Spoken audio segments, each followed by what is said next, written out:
Hi, it's Shelley and welcome to my channel. What are we doing today? This is a special extra video and I'm going to talk about what to do if something goes wrong on your overseas journey. Dealing with a hiccup in the travel plans, it's what we're doing today. We were scheduled to leave Siem Reap, Cambodia to go to Ho Chi Minh City, Vietnam on a Sunday. We'd applied for our e-visas 11 days in advance of our flight, so figured lots of time. You're able to check the status of your visa application online, and it kept saying processing for the next 6 days. Finally got an email from immigration saying there was a problem with my passport photo, too poor quality. This was on the Tuesday before our Sunday flight. Okay, no problem. I sent the photo in again.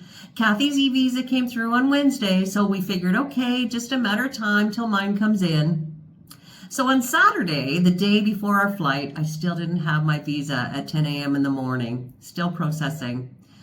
Klook has a service for urgent visa applications, so I went on the app and the first available date for processing was showing Monday, the day after our flight. Okay, it's decision time. We can't take a chance on not getting the visa because on top of everything else, it's the weekend. And we figured the chances of it coming through before Monday were slight to nil. First thing we have to deal with is the flight. I had booked this flight through trip.com, so I went into their app and attempted to change the flight. Lo and behold, I could do it without penalty. So happy about that. We decided to move the flight out to Tuesday to give ourselves an extra day to deal with the visa application. We actually even got a bit of a refund by changing the flight. Okay, that's done. In the meantime, I received another email from immigration saying my passport photo still was not acceptable, so I have to deal with getting the visa. I went back to Klook and I booked the urgent visa service. This cost me just under $150 Canadian, and all the reviews said it worked really well. The Klook app gave me the email of the service provider, and I forwarded the email from immigration to them along with a copy of my passport. This was around 12:30 in the afternoon. They contacted me by WhatsApp and said they were working on it, and yes, they had received my email. Phew! While we're waiting on that, we have to deal with our hotel bookings, our airport transfers, and all the other things that we had pre-booked. First off, we're now still in Siem Reap with nowhere to stay for 2 more days. Kathy made a quick trip down to reception where we're currently staying and asked if it would be possible to extend our day for 2 more nights. No problem there. They gave us the same rate that we'd been paying for the monthly stay, so we're good to go. We'll still have a roof over our heads for the next 2 nights. This has been an excellent Airbnb, by the way, and I'll put the link in the description below in case anyone's looking for a place to stay in Siem Reap. Okay, next up is changing our airport transfers, both on the Cambodia end as well as the Vietnam end. The Vietnam end was no problem because we were canceling more than 24 hours in advance, so we just canceled the current booking and rebooked for our new flight. The Cambodia end, unfortunately, was past the cancellation or modification time. I'd booked this transfer through Get Your Guide, so I contacted this customer service chat line. I received a very quick response and they set to work trying to contact the service provider to make the change. This is now 10:30 in the morning. They were unable to reach the service provider and suggested that I email them directly, and they provided me with an email address. So I sent off an email to the service provider.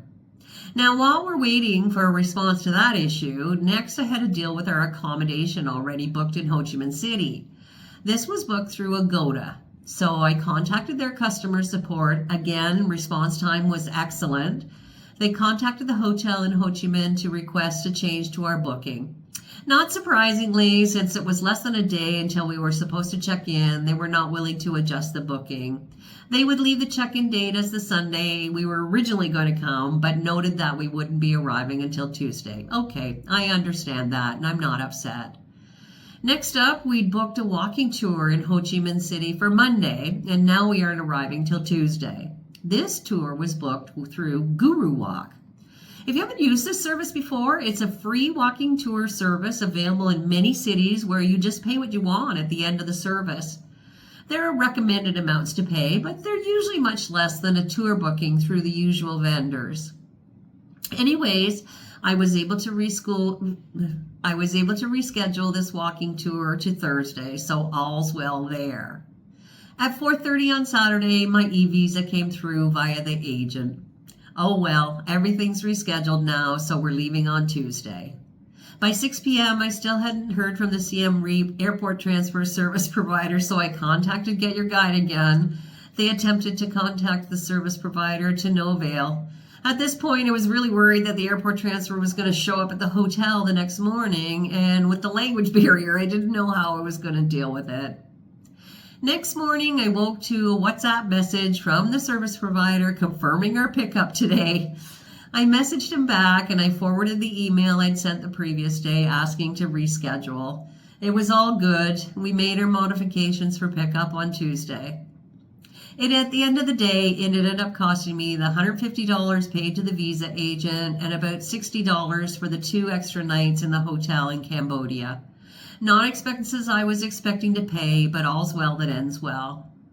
The whole incident just reminded me that you always have to be prepared for the unexpected when you're traveling.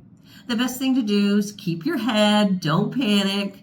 Make sure you always have a little room in your budget in case you're faced with hiccups that you have to deal with. But I just want to give a shout out to the customer service people from Trip.com, Agoda, Klook, Get Your Guide, Guru Walk, and of course our Airbnb hosts. I'll put the links to all of these companies in the description below. It's nice to know they have your back when something goes wrong.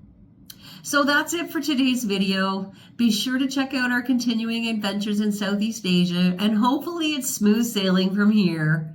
Thank you for watching, and we'll see you in the next video where I'll do the budget breakdown for Cambodia. After that, our adventures in Vietnam begin.